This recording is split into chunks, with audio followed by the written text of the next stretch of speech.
what a day for a daydreaming boy. Although now that, it's getting darker earlier, I'm going to go, what a day for a daydreaming. No, wait, that would be night. Okay, you get the idea. Anyways, some news and notes from yesterday's games. Brayden Point had a game winner in overtime. It was a beautiful pass by Pulock, P-A-L-A-T, if I'm pronouncing that correctly, and from his own goal. So if you haven't seen the highlights, you should really check it out. Right from his own goal line, nice pass, leads to a breakaway by Brayden Point, backhander. They score in overtime. They beat the Panthers 3-2. It's a great game.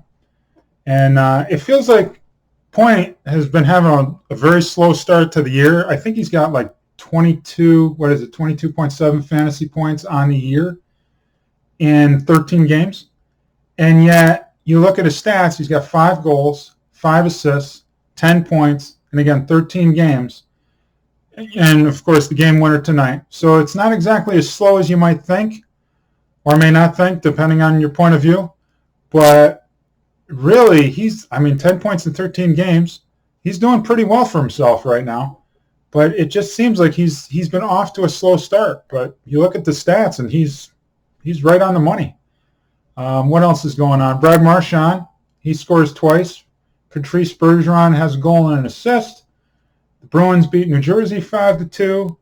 And John Tavares, who's having a heck of a year so far. Toronto won at Buffalo 5-4. Tavares had a power play goal and an assist to help him out. And so the 4 guys, Tavares, Marchand, Bergeron, and Point, combined for 16.5 points last night. So if you guys had any of those guys, or you had all 4, you had a pretty good night last night. It's a big night for those 4. And I know I've said this before, but I can't stress it enough. I really like guys that can block shots in a league where you get a half a point for each block shot. They're enormous. It's beautiful. You get guys that block a ton of shots. Man, I'm telling you, you can't get much better than that. They don't even have to score, though it helps, of course, but they don't even have to score. So Mario Ferraro had 3.5 points last night, only 1 shot on goal, 4 blocks, and 4 hits. Now, of course, it did help. Now, hits are only 1/10 of a point, just like shots on goal, so they're not huge. But the 4 blocks are huge because 4 blocks is 2 points. So that's as good as scoring a goal or having 2 assists. And it did help that he did have an assist, of course, too. But even if he didn't, that's 2.5 points without the assist. And obviously that's still a really solid game without scoring. And, of course, barely getting a shot on goal because he only had 1 shot on goal. So if you guys can find guys, it's working for me so far. I mean, I can't say it's going to work all year, but so far it looks like a pretty good strategy. Just find guys on waivers or as a trade option that just block a ton of shots and just try and pick them up if you can do that.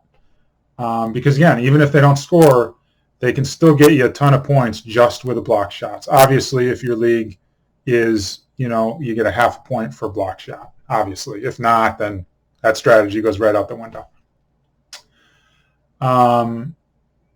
So let's see what's going on. What else is going on?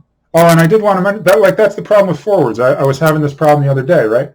So they can get you a lot of points if they score, but if they don't, they barely get you any. I mean, I've had a couple times where you get like 1/10 of a point or 2/10 of a point on forwards, but on defensemen, you'll get like a point, even 2 points, because they do block a lot of shots. Defensemen overall seem like a little more consistent because of that, because they can get you points in a variety of ways as opposed to a lot of forwards. Forwards just have to score. And it does get frustrating sometimes because especially if you guys have some guys on your bench that you want to play, it's tricky to find, well, should I play them? Should I not play them? Because if they don't score, again, they're not going to really get the hits. They're not good. They'll rack up some shots on goal, of course, but they're also not going to get many hits. And again, it's the block shots. So, it is what it is. I mean, obviously, you got to start your forwards in your forward position, but like in that utility position, we only have 1 in our league.